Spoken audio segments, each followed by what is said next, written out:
Hey everyone, so I have another book review for you today, and this is the Doctor Who Aliens and Enemies book. I've reviewed the first one, the First Creatures book, and this one is the one I was looking forward to most because, as you guys know, Series 2 is my favourite, and this is heavily focusing on Series 2. So the cover, first of all, you have Cyberman, Cyberman and Bill and David there. So I'll take you through it. As I've said in previous book reviews like this, if you're the type of person who likes to sort of buy a book and look at it before you see a review, go buy it and come back. So first of all, we have Aliens and Enemies, the changing faces of the Doctor. So we have Chris and David. And then we have the regeneration, which is so heartbreaking. And then Bill and David there. And some little facts about them. And just a little introduction into the series. Then we have the A to Z of more characters. And I'll point out just now that this does cover classic Who as well, which for me is very educational. So we have the Axons, or is it the Axons? Correct me in below bar, in the comments even. I hadn't heard of these prior, so that was quite interesting. Then we have the Clockwork Robots from Series 2. I love these. From Girl in the Fireplace, Sophia Miles.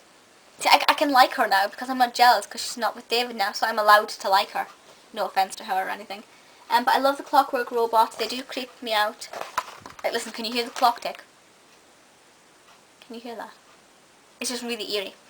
And that goes on for a little while, and we have like sketches of the ship and things. I love reading about them because they're so fascinating. Then we get to see inside their heads, like close up, and the masks.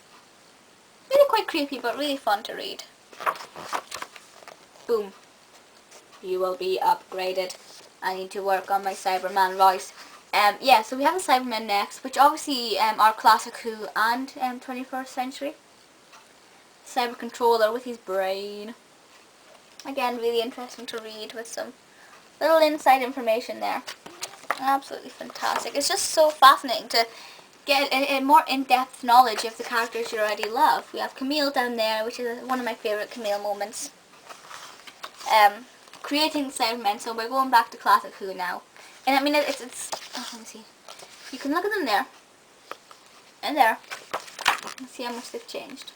They have changed quite a bit, a lot more than you think until you actually compare the pictures, or at least for me anyway.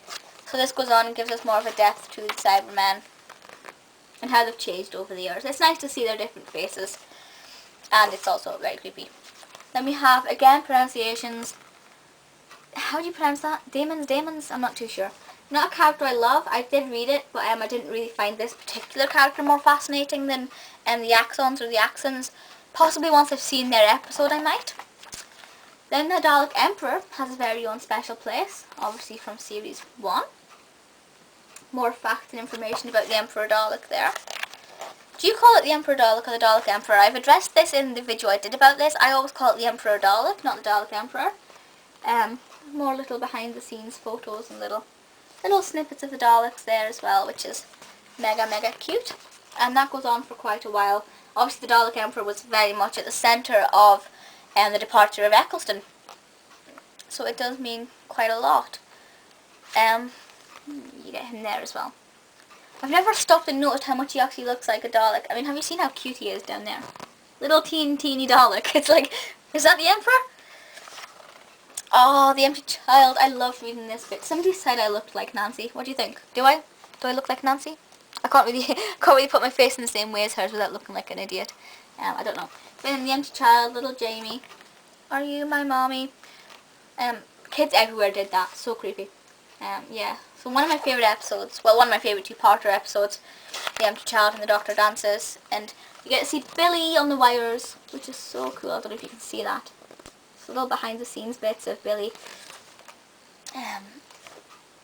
Little green screen moments down there as well. So it's not only are you getting more information about these creatures, but you get to see behind the scenes.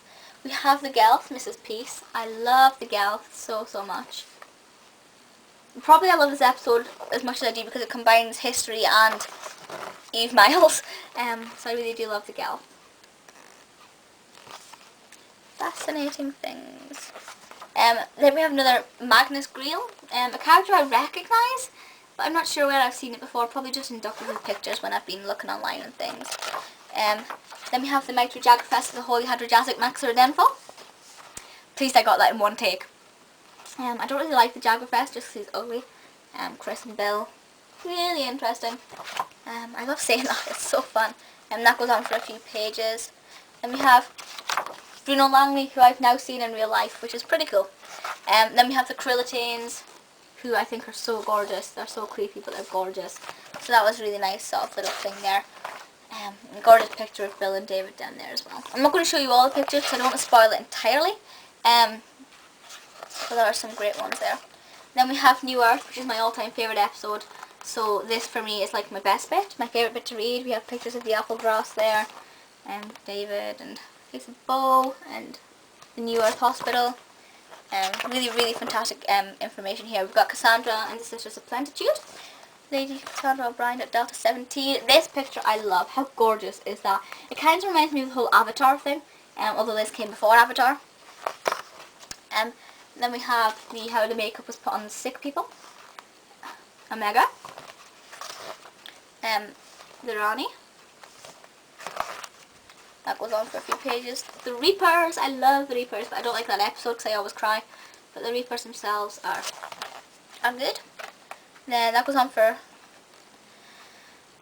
the Sand Miner Robots, who again I'm not really overly familiar with. I gave it a quick read, but once I've seen those episodes, I've seen the first episode, but I can't really, I remember watching it, and it was only the first part I saw because it was a free disc with a newspaper, so I want to see the second part. So this was kind of interesting, but at the same time it was quite frustrating because I was like, half the stuff that were going on about I didn't get to see because it was the second part. Scaroth or Scaroth, how do you pronounce that? Let me know. Again, once I've seen that episode, it'll probably be more interesting.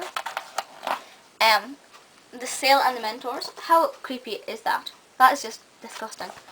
Very creepy. Then this is what I found so fascinating. It's the mummies. I've seen the figure for the mummies for, I always see the figures. And I love studying ancient Egypt, so I cannot wait to see this episode and see just what it involves. I found that quite fascinating, but some of it I kind of didn't understand because it mentioned things from the episodes. Then we have Zikarax. I speak Zikaraxic. No, I used to be able to do that really well, but I kind of broke my voice.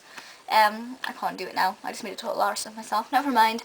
There we go. Absolutely lovely picture of the Zikarax. He's on the back too. That was so fascinating. I loved that. That goes on for a few pages. Then we have more of it. The gorgeous Bill and David there. Love it. So that was one of my favourite episodes as well, because that was the first ever episode of Doctor Who I saw. Then we have more inside or detailed pictures of the Zikarax, which I thought were really cool to look at. Then moving on, we have the weed creature, which is kind of creepy if I'm honest. Yeah, again, not a character I know much about, but I'm learning. Then we have the werewolf from Tooth and Claw. And a lovely Bill picture there. Really fascinating. Obviously a lot of that was CGI'd, so it's really interesting to learn how they did that and came up with the character, and some really interesting bits there. I've touched that. Where is it? This side. I've touched that. It was in the Doctor Who exhibition. I've touched it. Well, actually that one's a CGI graphical one, but the real thing I've touched. Then we have more of the werewolf and the Zarbi, is that how you pronounce it? Again, some of the original, it kind of reminds me of the Vespa form actually. It looks like the Vespa form. Yeah, and that's the end. So it is really fascinating. There is a lot more about the 21st century Doctor Who than there is the classical Doctor Who. Some of the classical ones I found interesting. Some I read just to get information, but I will be able to connect with it more once I've seen those episodes. As I've said in previous videos, I will be watching the classical Who ones. I will be watching them in chronological order once I've reviewed all of the 21st century ones, so give me about a year or something, please. Unless you want more Doctor Who episode reviews, because I have kind of neglected them. I've done one since doing this video. Please feel free to let me know if you want more Doctor Who episode videos. I used to do one a week, and then I kind of didn't do one for like 3 weeks. So I will try and do one a week again. Obviously when the 6th series kicks in, all my Monday videos will be Doctor Who episodes. But would you like me to do more series 3 and 4 episodes throughout the week? Let me know, because I want to do these for you. So let me know. I got this for about £2.50, £2.70 on Amazon. Bargain of a price, great condition, absolutely fantastic. There are a few of these, you get the series 1, series 2, series 3, series 4. I think there's a series 5 one. they're just so brilliant, fantastic read, really insightful, loads of pretty pictures of Billy and David, which of course is what matters. And yeah, just go and get it if you haven't already got it. That's all I'm going to say about this. Fantastic book, love it to bits. Please feel free to leave comments and let me know your thoughts. But that's it for just now, so I'll see you next time. Bye!